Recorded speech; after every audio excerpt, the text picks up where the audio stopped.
At 5:58 a.m., Israeli F-35s vanish into a dark Tel Aviv sky. Their destination, a government compound in the heart of Tehran. But here's the question nobody has fully answered yet. How did they know exactly where to look?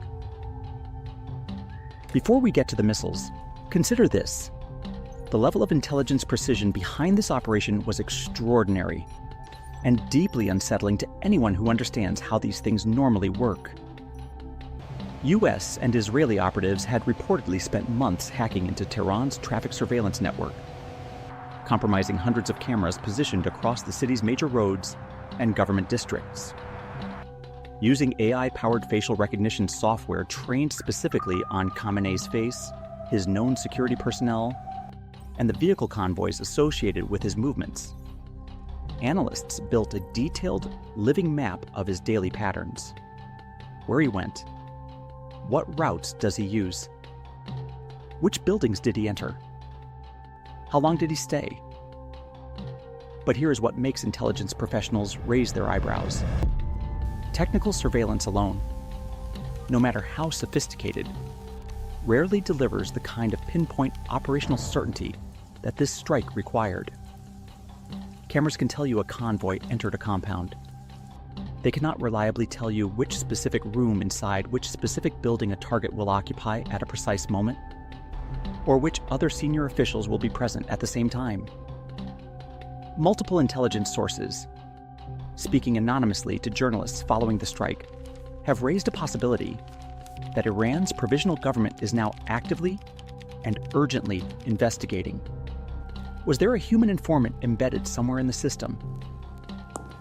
Someone inside the Revolutionary Guard, the Supreme Leader's personal communication staff, or the senior security apparatus who confirmed not just the location, but the specific timing and attendee list of that February 28th meeting?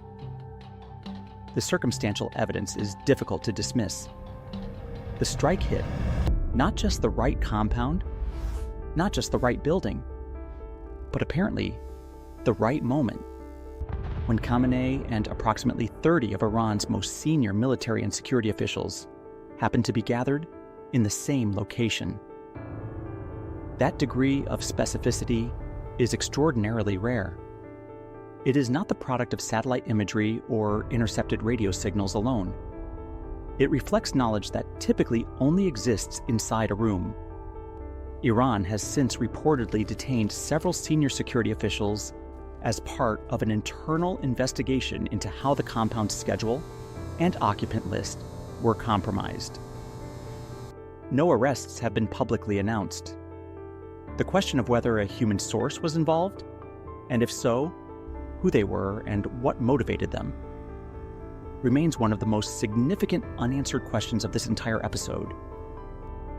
Was it a paid intelligence asset cultivated over years? A disillusioned insider who had watched the 2025 crackdown and decided to act? Or someone operating under coercion? The answer, if it ever surfaces, will reshape how this story is told for decades.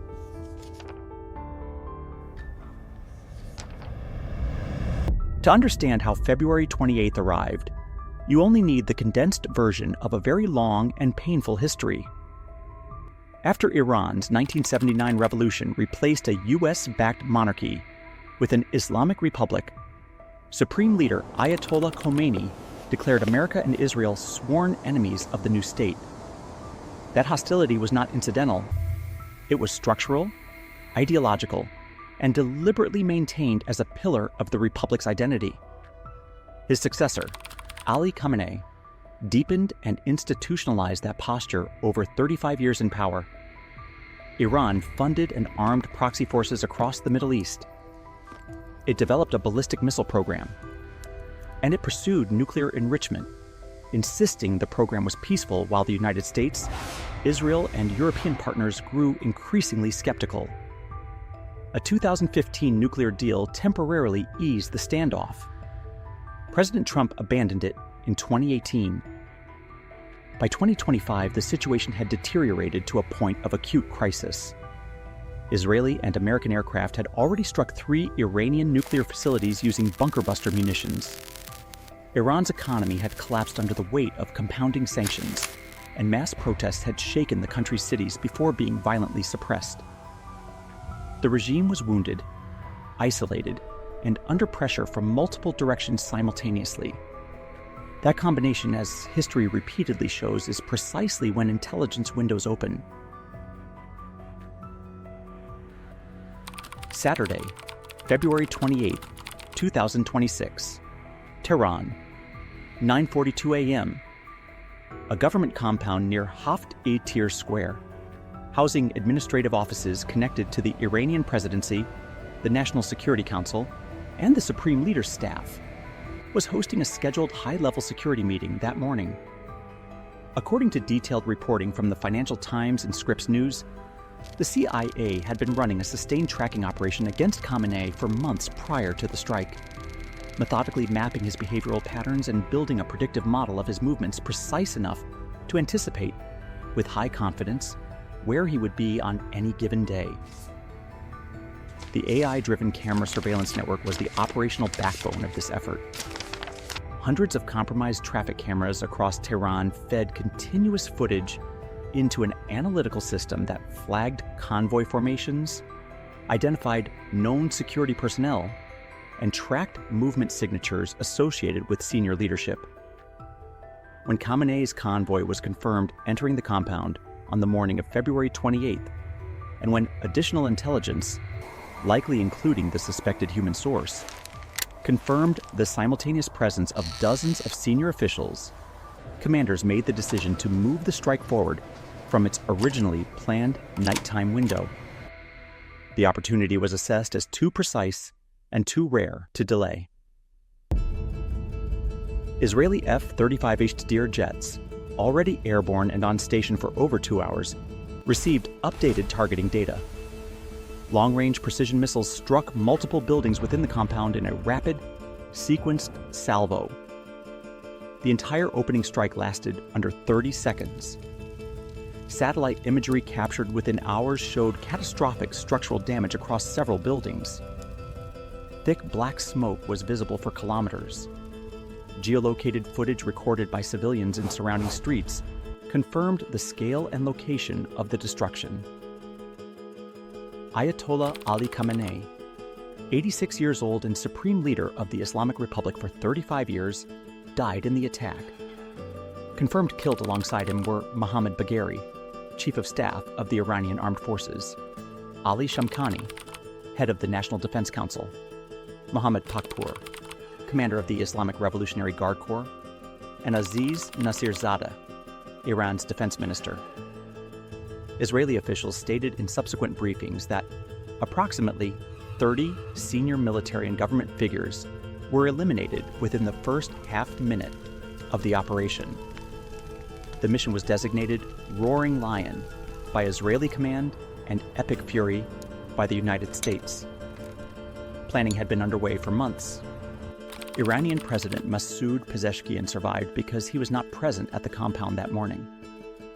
Within hours, Ali Larijani appeared on Iranian state television, visibly shaken but composed, pledging that the institutions of the Islamic Republic remained intact, that governance would continue without interruption, and that Iran's military response would be swift and severe. Iran responded with remarkable speed.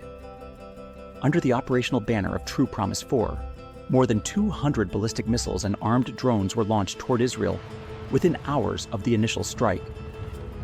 At the same time, Iranian forces executed a sweeping regional salvo targeting American military infrastructure and allied nations across the Middle East simultaneously, a scale of coordinated action that suggested the response plan had been prepared and held in readiness well before February 28th. Dubai International Airport was struck by an Iranian drone that impacted Terminal 3 directly, forcing a complete closure of UAE airspace and triggering fires at several nearby luxury hotels. The U.S. Navy's 5th Fleet headquarters in Bahrain was targeted by a combination of missiles and drones. Qatar's Ministry of Interior reported 66 ballistic missiles fired at its territory, with debris injuring at least 8 people. Kuwait International Airport sustained drone strikes on 2 of its passenger terminals. Saudi Arabia's Prince Sultan Air Base was targeted by ballistic missiles, with those strikes reportedly intercepted successfully. Jordan's military reported shooting down 49 drones and missiles, many of them believed to be headed toward major U.S. bases stationed in the country. In Syria, debris from intercepted Iranian ordnance struck civilians, killing at least 4 people and injuring several others. The Houthi movement in Yemen simultaneously announced it would resume attacks on commercial shipping in the Red Sea, ending a multi-month pause that had followed the 2026 Gaza ceasefire agreement. NATO placed missile defense systems across Europe on heightened alert and activated its early warning radar station in Turkey. Security agencies in multiple Western nations raised their domestic threat assessments, with some experts publicly warning about the possible activation of dormant, Iran-linked networks operating inside Europe and North America.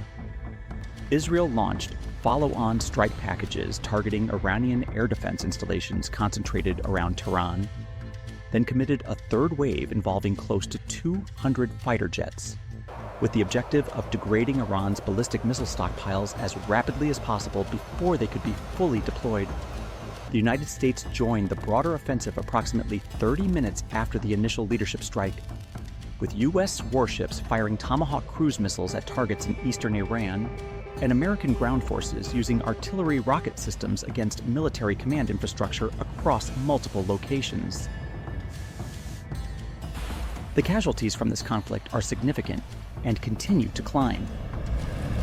According to the latest confirmed figures, 6 American service members have been killed in the fighting, following the recovery of 2 previously missing personnel. Al Jazeera's live casualty tracker reports at least 11 deaths in Israel, along with 8 fatalities across Gulf states, though it does not break down the numbers by individual countries.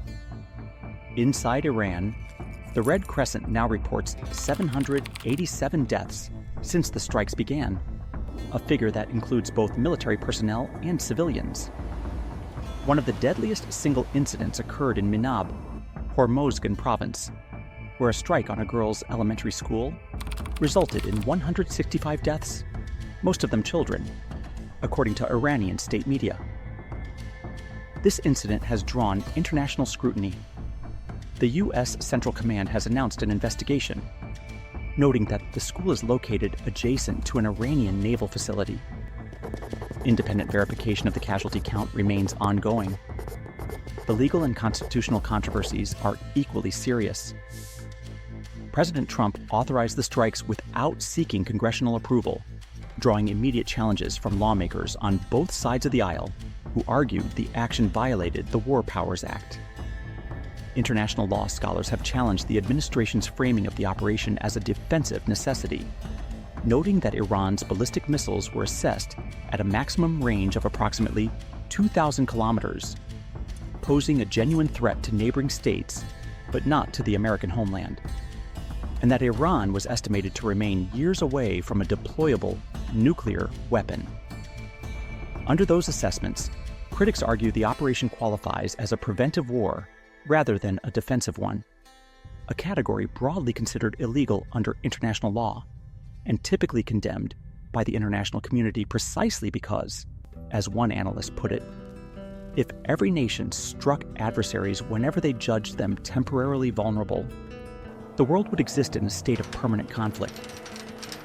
Protests erupted in cities across the United States and several allied countries, with demonstrators challenging both the Iranian government's long record of domestic repression and the decision to launch a major military operation without legislative authorization or clear evidence of imminent threat. Oil markets responded sharply to the closure of the Strait of Hormuz to commercial shipping. Energy economists warned of a potentially prolonged supply disruption, carrying consequences for global economies at a moment when many were already fragile.